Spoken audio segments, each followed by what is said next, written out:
Good morning. Good morning and good morning. It is 9 o'clock. In fact, it's trying to just turn to 9:01. But good morning. Good morning. Let's get out a little tissue here. How are you? How was your weekend? What did you do? Was it fun? Was it interesting? Was it restful? What did you do? My eyes are bothering me this morning. I had a good weekend. I did. I took a genealogy course on Saturday, and it was confirmation that I'm on the right track. If you haven't done it, Joan, have you done it? Good morning. Good morning. Have you done any of the genealogy stuff on your own or with an organized group? Well, there is a group in town, actually, a couple of them that you can join that help you find your way through the, I would say, the insurmountable paperwork that may be inaccurate on who you are in terms of family history. And I had started mine in 2011, and I actually have quite a bit of information on my mother's side. My father's side is just the opposite, because my father was born out of a marriage union. It was a union, but it was not a married union. So my father's name drifts off because his mother married a Jackson, and he and his sister remained Gary. So I'm stuck. Good morning to I'm stuck. So I'm stuck. I can't figure that out. Trying to, but I don't know how I'm going to do it because that might require DNA, you know. But DNA is the only one that will take you back in terms of, maybe what portion of the world your origin is. You don't even know. It may do that, but it may not do the close-up stuff unless you work with maybe somebody that's a specialist that may be able to look at some of the things. They pointed out interesting things like if the name is spelled wrong. So it's almost like information in, information out. So if the information, even with our computers, that is imported incorrectly, then it goes forth as being incorrect information.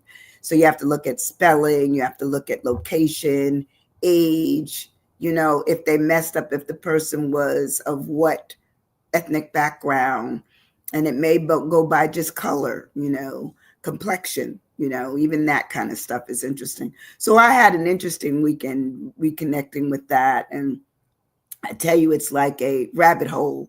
Once you've been in a rabbit hole, you just keep going forward. You don't go back. And I said it kind of distracted me because I started working on it and it was making me crazy. I said, I need to find out where this person came from. And that person, no, I haven't yet. My late cousins did, and our grandmother and grandfather's side of our parents. I have a lot of history, but not on my dad's. It's like me, Sometimes dad history is kind of hard to find. Sometimes the maternal history is easier. I don't know why. I presume that has to do with the fact that birth, when a birth is registered, it's always, registered with the mother's name. And maybe that's why it's easier to find. But, I can tell you, I can look at different names and just immediately get kind of mixed up. It's like, okay, left, right, up, down. So anyway, that's why I chose this word today. What decisions do we make along the way in our lives that make sense? So the word today is acumen, or acumen. Actually, it's better to say acumen, almost like a Q, K-U. Good morning, Michael. How are you? Have you ever done your DNA or look back in your family history to find out who else you're related to? Because sometimes we're related to people that we don't know. We don't even know that we might be cousins, or we might be, second or third generational relatives, only because it is what it is. But anyway, good morning. Good morning. But that's what I did for my weekend. What did you do for your weekend? Was it interesting? And I also went to, and that's where I got to see Joan and Jim Henderson. I saw them at the annual Chappie James event that they have. They usually have an event every year, which is an annual fundraiser, well attended by so many people. It was really, really good. I took pictures and met new people and all that kind of stuff. So that was fun. But anyway, the word today is acumen, or acumen. Acumen is probably the best way to say it. Sometimes I just say acumen, but it's acumen. But anyway, it's the ability to make good judgment, good judgments and quick decisions, typically in a particular domain. I didn't. My sister did. But I didn't know I had. Yeah, and that's what makes it fun. Is that in there? I'm going to give you all a search that's available for free. That gives you a lot of information where you can get started. It's called Family Search. FamilySearch.com. That's it, and it works. It's open up. It's a free account. And it's so darn good. In fact, last night I downloaded my dad's enlistment into registration for the military back in the 40s. And I was just overjoyed to see that was his signature. I know my dad's signature. And I said, wow, that's how he always made his J's. And so I was really intrigued with that. I thought that was just so cute. He says I was a part of my brother-in-law's. Okay. Wedding. Oh, in South Florida. Okay. You had a good time? Good. Hey, Debbie. Hey, you guys, there's Debbie. We haven't seen her in a while. I know she's been dealing with some family issues. So glad that you're back. Debbie, Michael, Joan, whoever else is on there, because a lot of people look and they just don't chime in, and that's okay. But I love you guys. I love you, love you, love you. But anyway, today we're going to talk about the word, because when Debbie come on, I have to get serious. But the word is acumen, or acumen. But it is the ability to make good judgments and quick decisions, typically in a particular domain. Now, I think as our own representatives of ourselves, sometimes we have to make quick decisions. Do I get gas, not get gas? Okay. Do I stop at the market or don't stop at the market? Those kind of things may be what I would call the immediate kind of things that have to do with how well we live, how easily we can get around. But some major decisions may be, do I go get my vaccines? Because it looks like this year the flu is going to be extremely bad. Those kinds of things we may have to be concerned with. It says, don't know none of the father's people other than this sister I didn't know. The two. Well, you can figure it all out. I swear it's so easy. Anyone that wants to know, you can start with FamilySearch.com. FamilySearch.com. It is free. Okay, you heard me. It's free. You just have to register. That's all they want. And after that, it's free willy. You can pull down information, even information on yourself that you don't know they've already collected. And I want to say that one was compiled by Jesus of Latter-day Saints, I think, is the one that has that. And I know that they also contribute, Jesus of Latter-day Saints also contributes to Ancestry.com. So there's a lot of sites out there that may have a nominal fee. Some of them have gone up. Like Ancestry has kind of gotten pretty expensive since the last time I was a member. But then you can also look at this FamilySearch.com, which is for free. And so anything that we can get for free, that will get us started. But I think it's good to pass it on. I want my child and my nieces and nephews to know more about our history as a family. Good morning, Miss Rosie. How are you? Good to see you in the space. Today, our word is acumen or acumen, depending on how you pronounce it or what part of the country or the world you're from. But it's acumen. And acumen is the ability to make good judgments and quick decisions, typically in a particular domain. When we think about that, that's pretty crazy because sometimes the immediacy of what we need to do is right there. You know, do I go to the bathroom? This is simple. Do I go to the bathroom before I leave the house? You know, that kind of thing. But that's simple. But the real issue of when we have to make decisions, major decisions, would be, okay, should I pay this particular bill now or later? You know, are they threatening to turn it off, turn something off? You know, or it may be a buy-in to a deal that people says, it's a one-time deal. You must do it now. I don't like those kind of deals, and I'm not very good at them, and I think once or twice I've kind of bowed down to them when I was younger, but now that I've gotten older, you cannot sell me something like a toilet seat for $500. It's not worth sitting on. I'm not going to do it. I'm just not going to do it. Okay. So anyway, when we look at this word, ACUMEN, we look at it, the fact that it talks about someone having astuteness, shrewdness sometimes. Sometimes we have to be shrewd about the decisions that we make. It says we may have to have sharpness. We may need to be witty, have a wittiness about us, clever. There may be some requirement for us to be bright and smart. It says we must have a judgment regulator.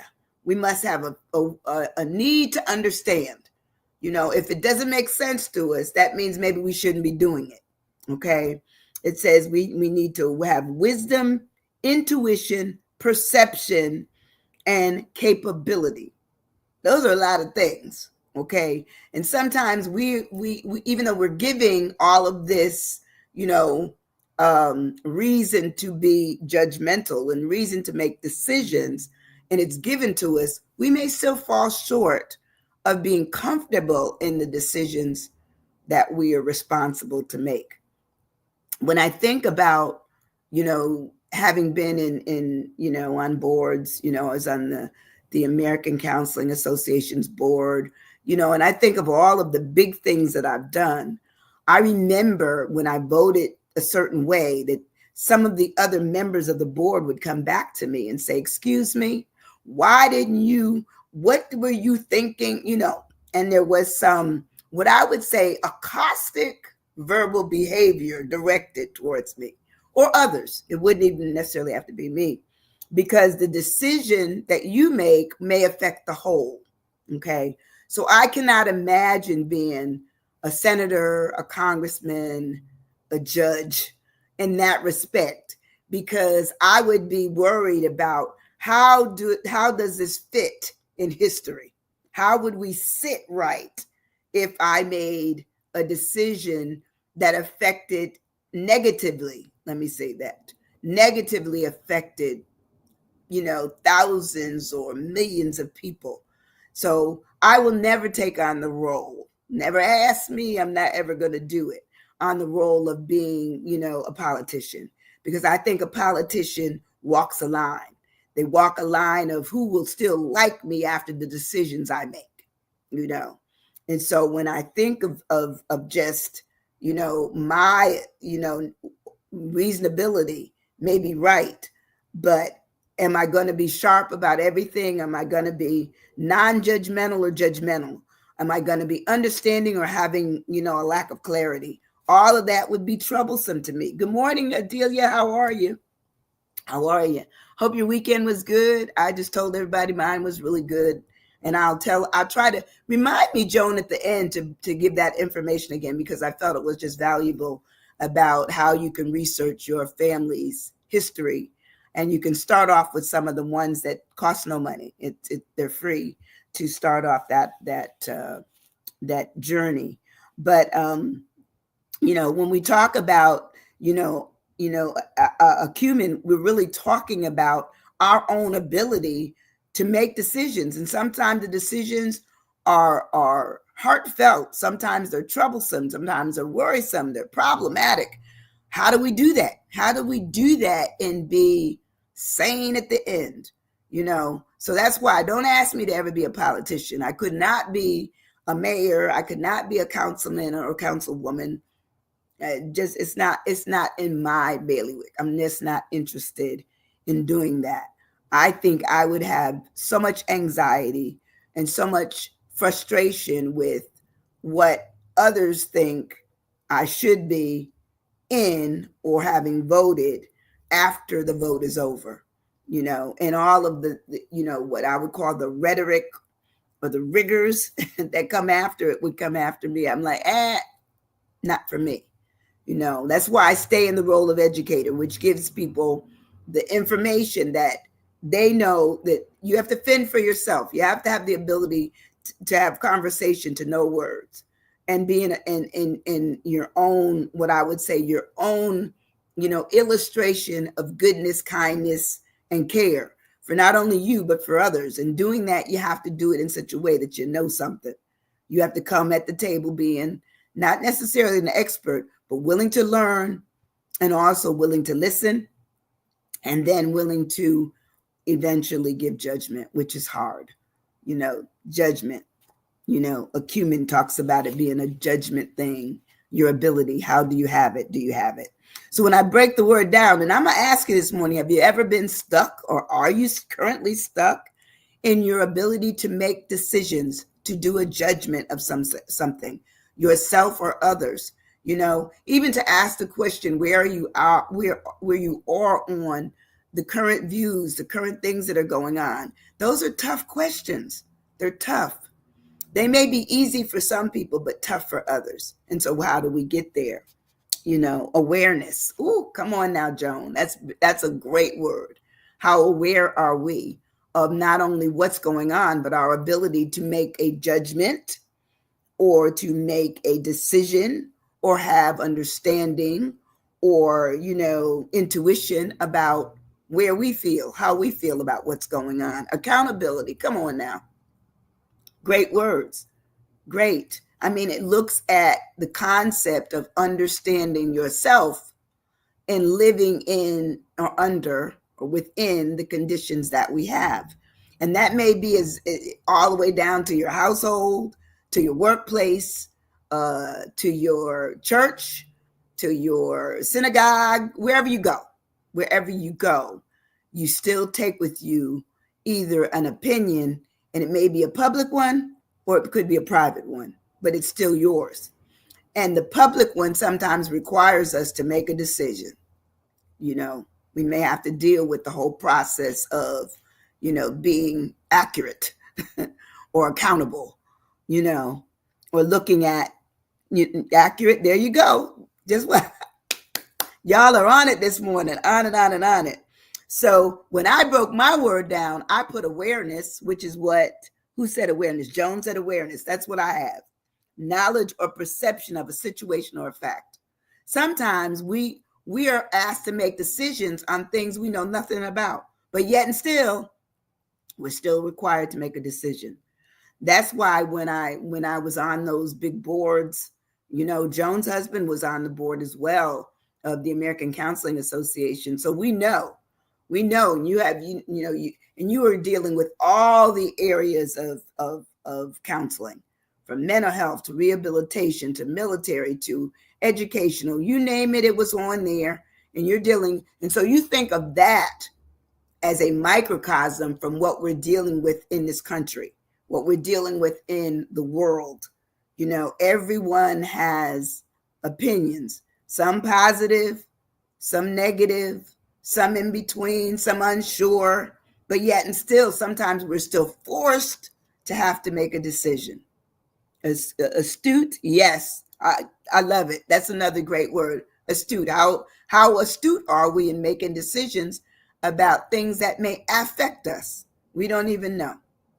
We virtually have no idea, but nonetheless, it's still there. It is still there. So when I said awareness, and awareness talks about us being conscious, okay, having recognition of what is going on, having the realization that it may look like this, but it may be that, okay? Almost like the fact that there may be some uncertainty around it. We must have cognizance, apprehension, meaning that it gives us pause. We're not running in the race. We're walking in the race. We're trying to figure out along the way, what's our route? How do we get there? Who's amongst us? That's what we're doing. It says understanding. We need understanding when we're aware. What we're grasping, is it making sense to us? Sometimes things don't make sense, but yet and still we still vote. Yet and still we stand up on stuff we don't know all of what I would call the tentacles of what's going on. We may know the first sentence or the first statement, but we don't know anything that may lead from that. That we don't know. And so that makes us hesitant, apprehensive.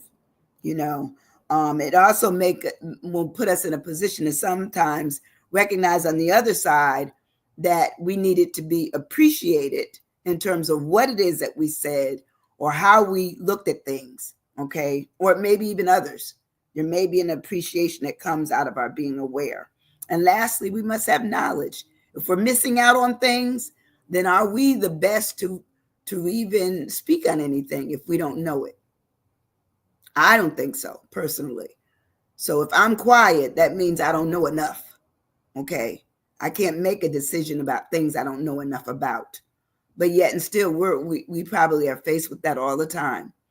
Even when I go to vote, because some of whom we may be voting for are maybe judges, and other, positions in the state, okay, that we don't necessarily know personally because we've not been, made privy or understand how it affects our area, even though they're located in, Tallahassee or Miami or, in the bigger portions of the state. We don't even know. But we're still voting. So sometimes I find myself looking up information about them. What do I know? And if I don't know anything, that means I might be taking a shot. The best shot I have, and the only one. I'm quite sure that ballots go in where people don't vote, or they vote what they've heard the person is coming from in terms of being in that office, and they just let them stay in because they don't know anything. But anyway, we move on. So my C of our word today of ACUMEN talks about capacity. That's my C. Capability. That's my C. What am I capable of? If I don't know anything, then I'm falling short-sighted. Courageousness. Okay. Sometimes we do need to be courageous when we're making statements or we're making decisions about something that we know only a little bit about, or we know we need to know more. Let's put it that way. We're making a decision. So my thing is, what's my capability? It says the power or the ability of knowing something or being able to do something. We may be falling short of that. Debbie says, cautious. Yes. Sometimes we need to be cautious. We're placed in positions of cautiousness all the time. Like I always think about something as simple as, and I remember this when I was a student, and I said, can I make it back to the my apartment and have enough gas still to get back to school in the morning before I have to stop to get gas? No money. So, I'm taking chances. I'm cautious, but that doesn't mean I'm going to stop it from doing it. So I'm looking at the capability of what my gas can do, what's little bit was left. That's what we do. We take a chance. So the capabilities talks about it being the ability, having the capacity, the power. Was my car powerful enough to still make it to the dorm and make it back to school in the morning, knowing I didn't have any money? Okay. And that was back when gas was, I don't know, 98 cents a gallon, something stupid. Okay. Because we're like 3 times that as much now, 3 times plus, especially if you're doing mid-grade or above, It is. It is. So capacity also talks about being the potential, the level of competence that we have, proficiency, um, aptitude. I think that's a good word when we're looking at our acumen. Aptitude. Are they really equipped to do this? Or it talks about experience. How often do we ask anybody about their experience? Most of the time, people just present before us and they said, I am, I can, I do, I, and we say, okay, you know. In fact, I don't know if any of you love American Greed, but I'm a lover of American Greed. And so American Greed there was one I was looking at yesterday before the game came on, and congratulations for those who felt the right team won yesterday. That's really good. I didn't have any dog in the fight, so I was just watching it. And one of the things that always takes my attention is the fact that people love the whole idea of up and down and who's going to win and who's going to lose. And so when I think about American Greed, sometimes people present and it sounds so good. I'm going to make sure that we have oil that we're black oil that we're finding. That's the one I was watching yesterday. Black oil that we're finding, and I want to say they were in like Kentucky, and they took people out to the sites, and they had rigged up a system that had machinery that looked like it was spewing out oil, but what it was spewing out was a system that was made to recycle the same little bit of oil that they had. And so people were, oh man, I got to buy into this. And it ended up that he had basically talked people into investing, and never once was it that their money was invested. He used it to live well, okay, to live to the point where he was doing everything that he wanted to do in boats and all kinds of things that they were doing. And on a show, they said it was on MTV about, I guess it was like 16, when my child turned 16 or something. I don't even know the name of the show, but it showcased his lavish living and everything. And so people started questioning when were they going to get and see these returns. People present to you. How do we know that we're going to give our money away and it's coming back to us, threefold, fourfold? And it doesn't, and it doesn't, even the original money doesn't even come back to us, because that's what they were saying. That I think they gave him 20, 25 years. I think they gave the lawyer 25 years and him 20 years. How do we know that who we're speaking to is the right person that we should give our savings to, even ourselves to? Just think about it personally, letting people in to your lives, and they come in to, basically destroy, take, put you in a less position than what you should be. Scary, scary, scary stuff. So what's our capability for our accurateness of other people? I don't know. It just makes it where it's uncomfortable. So my acumen says, I have to have some caution. I have to be curious, cautious, and have courage. Sometimes we're blindsided, but we do what we can and hope that we can balance ourselves on the other side of whatever the result is. That's what we can do. We move in our word of acumen. We talk about my U is for understanding. And the word is spelled ACUMEN, acumen. Understanding. How much understanding do we have? It says understanding is the ability to understand something and have comprehension about it. And sometimes what we end up doing is that we don't have full understanding. We have some information which tipped us over into it becoming positive for somebody, and not realizing that it may have a negative effect on us, on our bottom line, on our personal lives, on our reputation, because I always was taught that there's an association and accommodation. The associated part is, the fact that I hung with you also makes me might have some culpability of what went down, what went wrong. And sometimes we've been blindsided just like everybody else that was being fooled, Let's see. United and understand. How much is understood? Yes, yes, yes, yes. And unity, all of it.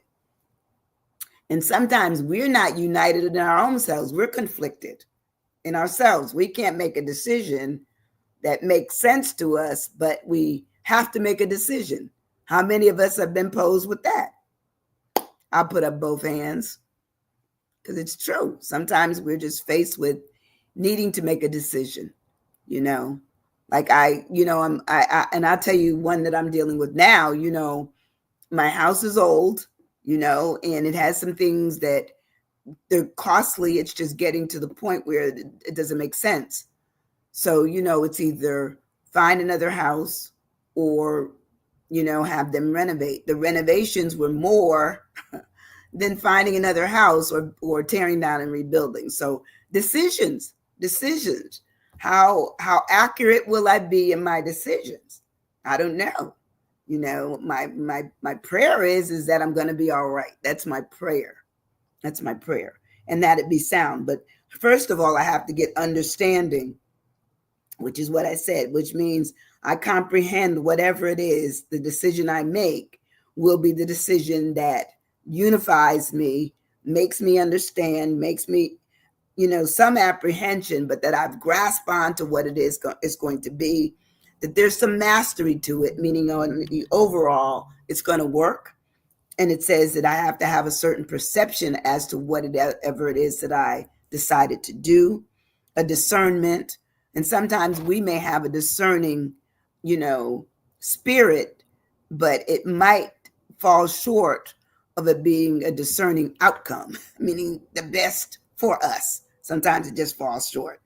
And it says we have to be able to interpret whatever it is that occurred. How did it occur? What happened? Absorption, understanding what we're pulling in to our lives or whom, and as I get more and more seasoned in this whole thing called life, I feel that I trust less. I don't entertain a lot. I don't do any of that kind of stuff because I feel that the world has raised up and allowed for some really despicable characters. They come in,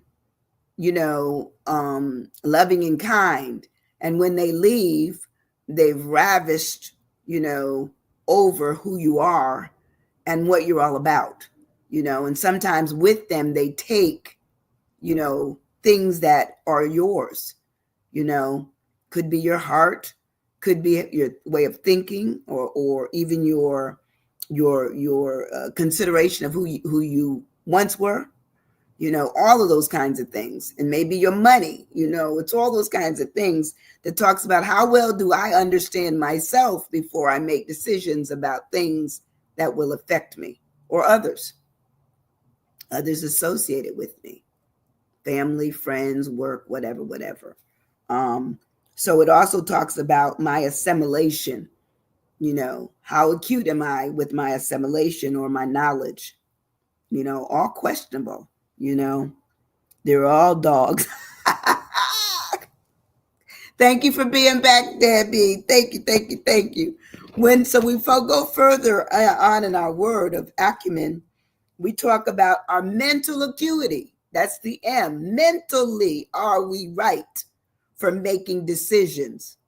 We have to ask ourselves, are they right when things that come down to us, legislative things, local things, the newest thing in I know our area is that they have these lights, the camera, and it says, I think it says video enforced. Okay. Good morning. Good morning. Video enforced is what it says. And so you look at this video enforced and, some people they may miss it, but in the balance, it's $158 if you miss it. and you don't stop at that light before it turns red. Okay. So the second the light turns red, you are in violation if you're anywhere within the video zone. And they don't even have to tell you to come get it. They send it to you, to your address that's registered to your car. So this is what I'm saying. Sometimes we have to have an understanding, mentally on what has come down and what we either can accept, what we can believe, what we need to put charge in, meaning pay attention to. It says, so the mental acuity is the sharpness and our clarity of a person's cognitive abilities. Now, I tell you, when I saw the sign the first time, I said, okay, I'm not a fast driver anymore anyway. So I slowed down even more so. In fact, the people behind me were going to run me and themselves through the red light. They were driving so fast. But let's face it, when we talk about mental acuity, we're looking at our attention, our memory, our reasoning, and our judgment. Those all deal with our mental ability, So if you see people and, they're at a state where they're not as coherent as they once were, they cannot speak as well, they cannot understand you as well, there probably some slippage in their mental acuity, and that I found online through a biological lifestyle changes program. And I want to say it, I can't remember which program it was on this morning that I was looking at it, but, we have to look out for ourselves, and if others see that, they need to do it too. It says mind over matter. Yes, we do need our mind over matter. We do that. Have to have some form of management, not just management by others, but management by ourselves. How unruly are we? How unwielding are we? We're constantly able to be swayed left, right, almost like a whip appeal. Remember whip appeal? That was a song.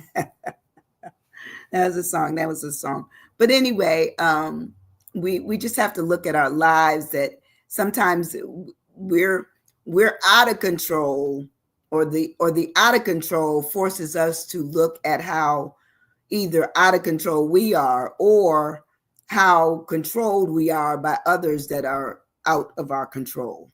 That's really good. I have to remember that. It's true. Sometimes we're victims of. We have to conform. We have to, acknowledge that we don't have all the answers. We can't have our acuteness. We can't do anything but inherit what has happened. And then we have to figure out how do we deal with it. And sometimes our dealing just means, okay, you have to report by April 15th, and you need to send your that's all you have to send your IRS in, and if you haven't already, submitted the paperwork for the extension, then you're still late. We become, convinced, assured that every year it's coming, because it's basically been put into law requirements. This is, you will do that. And we do. We fall right into it. So when we move on in our word of acumen, we talk about it being an enterprise. An enterprise is a project or undertaking. And sometimes we are a part of it, not by the original decision that was made, but by anything that is a derivative of that, or something that falls off of it. So how do we fall in? How? What do we do? And it says this project requires effort from us, and it may be a difficult effort, meaning that it's formed, and all it is that we have to adhere. We may not have any say so, but it says that we still will probably have to do what they call providing understanding. Whatever the endeavor is, we may still have to participate. It says it may be something that we have been pursued by, or something that we will pursue. It may be a venture that Once again, we can go back to them other folks, the ones that are trying to scam you, like in American Greed, where they pursue you and you become a part of an enterprise that really, is a scam. We talked about scams last year. So they come to us, inert, okay. Erase. Ooh, that's so good. No, exert, excuse me. Exert, erase. When we exert energy in a particular direction, generally the more energy we put in it, that means we have learned more along the way to provide the energy. But we become what I would call lackluster, uninvolved, and ill-informed because we haven't tried to learn more about what's going on. And when something's been erased, that's really good too, Debbie. When something's been erased, that means we may know of it, but it's no longer in play. Okay? No longer in play. We're not going to do and engaging. Yes. How many of us have engaged in things not originally by choice, but by force? Ooh, that was good too. Not by choice, but by force. This is how it presents to us. You have 15 days, you have April 15th. We know there's certain things that are just requirements. And as we live our lives, we know that there are some forms of requirements that we must just adhere to. And they become enterprises. They become something that we must engage in and something that has erased out what was done in the past. We may be used to what we do, but eventually the way it's done is not the way it was once done. And so we find that things change. They just do. And lastly, I'm at my last letter. Yay. My last letter is N. What would you put for your N, knowing that our word is acumen? Acumen. Acumen or ACUMEN, however you pronounce it, depending on what part of the world you come from. What would you say for your N? I have one that I think is appropriate. I think it's appropriate. Fitting, as they say. Fitting. Navigate. Ooh, that's good, Joan. To navigate the world. To navigate your life. To navigate a tough situation. Okay? Nature. Oh, nurture. Ooh, that's good too. To figure out how to get around it is nurturing. How would we deal with something? I put to be nimble, nimble, marked by being quick, making sure I'm alert, clever, having some kind of concept of what's going on, that makes sense to me. And it says comprehension. It says, or resourcefulness is a nimble mind, meaning you have to sometimes investigate what needs to be investigated. And if you're on the part where you just vote or you just show up and you don't know everything about what's going on, then that puts you at a disadvantage, and the enterprise or the system being more at an advantage than you. No nonsense. Okay, that's good too. No nonsense, meaning I came prepared. I know something, or what I don't know, and you can't tell me, then I can't participate yet. I can't really give you an opinion yet. So I said to be nimble is to be alert about what's going on, to be smart, bright, brainy, clever, fast. These are all the things it talks about being nimble, keen, brilliant, intelligent, and sometimes even exceptional. Things that sometimes people are not expecting you to be, especially when they're giving you something that they think they've sold you on. I know one of the things they always talk about, when dealing with things, even in the Bible, it says you should know the Bible for yourself, even though there are interpreters of the Bible, pastors and priests and, popes and, There's interpreters. But to know the Bible for yourself also says, well, okay, I understand that, but how does that affect me? And I understand that was written, before Christ and after Christ and so forth and so on. But what is the relevance? Because that means you're putting yourself in a position to make a decision about what things are good or bad for me, because it's a personal thing. It becomes I and not a we, not a they, not a them, but it's I. It's an I thing. And sometimes I is very difficult to get to when you have too many of thems in your eyes, in your eyes and in your eye. Anyway, that's my session for today. I hope you liked it. It had more to do with just understanding life. Once again, I don't even know what this is doing. Resolve now. I don't know what that is, but it's making me angry. It popped up on my screen, and I had to get rid of it in order for me to continue to see you. But and listen, do some things for yourself. Find out what it is that you need to know. Be the one that can make decisions that that not only affect you but are necessarily good for you. As long as you can, as long as we can, we need to be, basically our own cheerleaders, our own ones that can make decisions that certainly make sense to us. And sometimes that may be on a small scale because we're not the lawyers, we're not the politicians, we're not the ones making those major decisions that affect our country or affect our world. But yet and still, we're still existing in the world that says that, well, I can make it at my home, I can make it at my job, I can, figuring out what it is that I need to do.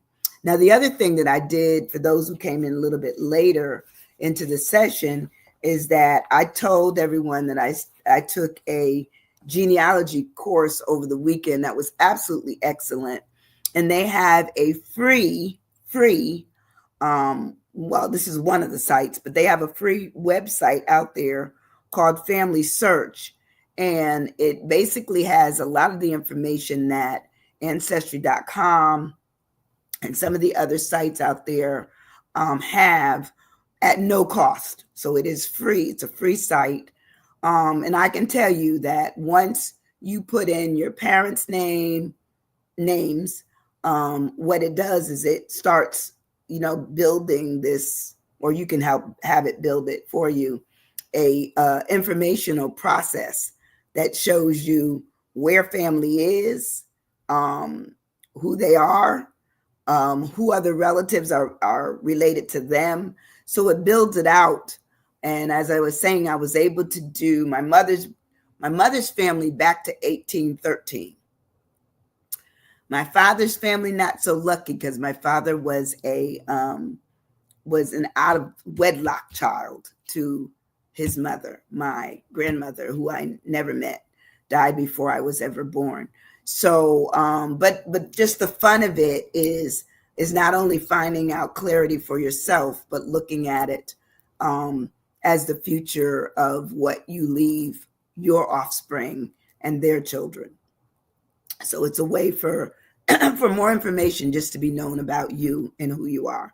Anyway, I hope you enjoyed this session. No money required here, but if you would be so kind, hit that share button and let people know that Dr. Winnie is out here providing as much information as I can, making it as fun as I can, and trying to get you involved in it so that words can make it where you can talk from a little child to a little child all the way up to any royalty or what did I call them? Or a nearsat out there. You can do it. You can do it. I love you, love you, love you. I'm going to see you on Wednesday. Be safe. Okay. Be safe out there and keep looking to words. They're very important. I love you guys. Thank you so much. Appreciate you. Hit the share. Bye.